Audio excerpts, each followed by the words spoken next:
Hey guys, Terry here with HVAC Maintenance and Supplies, or mainsupplies.com. Today we're going to talk a little bit about freon leaks in an air conditioning system. They seem to be one of the biggest headaches out there, especially if you've got a smaller leak. That's even worse than a larger leak because they're sometimes tough to find. Get the scenario where the technician has to keep coming back, putting a little bit of freon in it every year, every 2 years, costs you a lot of money. Not to mention it's not good to have that freon going up into the atmosphere. One of the things we're going to talk about today is a couple quick ways to look for leaks. But again, in a lot of cases these small leaks can't be found. There's a product that we sell online, mainsupplies.com, under freon leak detector, freon leak kit, I think it's called. It's called Easy Seal, made by New Calgon. It's a great product for sealing small leaks. This is a little kit that it comes in. It's like $120 some, but based off the cost of what freon is, it's well worth the money. Very easy for the consumer to just put in himself, and most cases, if it's a small enough leak where you're just losing it over a couple years, it'll take care of the problem. Larger leak where you're losing all the freon, obviously a technician would have to come out and weld things up. One of the first things you can do, the most obvious places of freon leak, these are your access fittings for any air conditioning system. They're all configured a little bit different depending on the make and model of the unit. But you have two sides, an uninsulated smaller line, that's your higher side, and then an insulated suction line. You always want to check these caps. Sometimes they've got gaskets in them, make sure they're tight. There's caps, larger caps on here. These will tend to leak too, small over a period of time. These are the fittings for turning on and turning off, or the valves, and typically they're open all the time during operation. So you want to check these caps and make sure they're tight. A lot of times you'll get small leaks in your evaporator coil or somewhere on the condenser coil around the outside. Again, they can be tough to find. Any type of soap bubbles, like this spray bottle here, you can spray those on your fittings and look for bubbles. That'll confirm if you actually have a large enough leak that you can see it, tighten up the fitting, or if it's something that needs to be welded.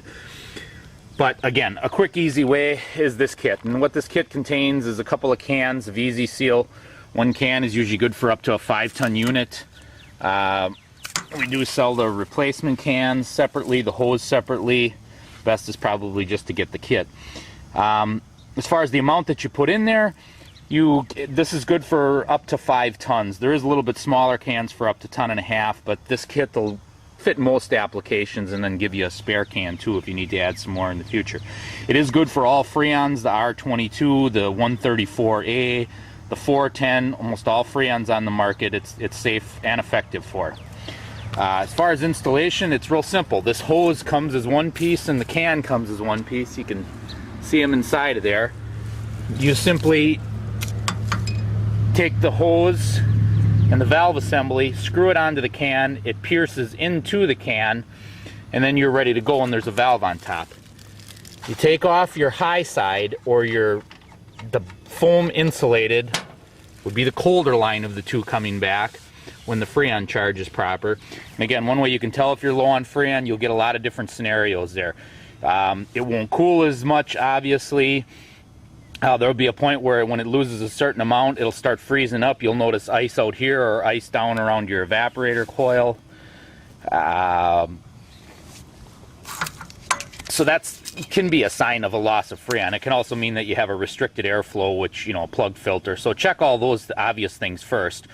Once you do find the problem, you need to completely thaw the coil by putting it on fan on, letting it run for 24 hours, then turning it back on. If it freezes up again, and this line is not real cold coming back when you start running it, this other smaller line may be warm, then you may have an issue with a freon leak. And if you know that a technician has had to add freon over a couple years, it's a pretty safe bet that you've got an issue with freon. So you simply take this end of the can, and this is just like a bicycle valve on there. There's a little needle valve in there. You screw that right on there, you'll hear a psst where the air, a little bit of freon bleeds out of there.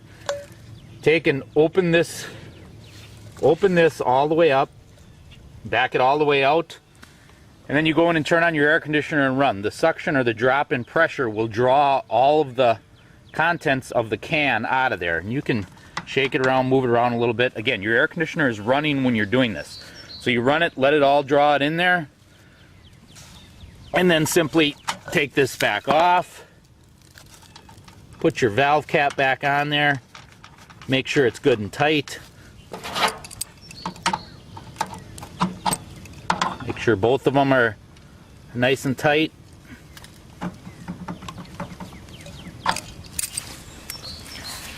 And that's pretty much it, believe it or not. Now, of course, if your system was low on Freon, you'll have to, get someone out there to add a little bit of Freon, or if they come out and they add it first, you could follow up with putting this in right after they've charged it, and it would go ahead and seal up any small leaks that are in the system. So for the money, it's definitely worth the effort, because again, this can cost you a lot of time and money, not only in the Freon and paying the technician, but your utility bills are also a lot higher when you're not running with a proper Freon charge in there.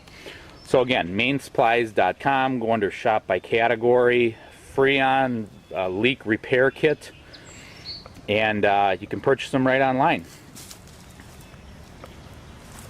That should wrap up this section for Freon leak repair. Again, mainsupplies.com.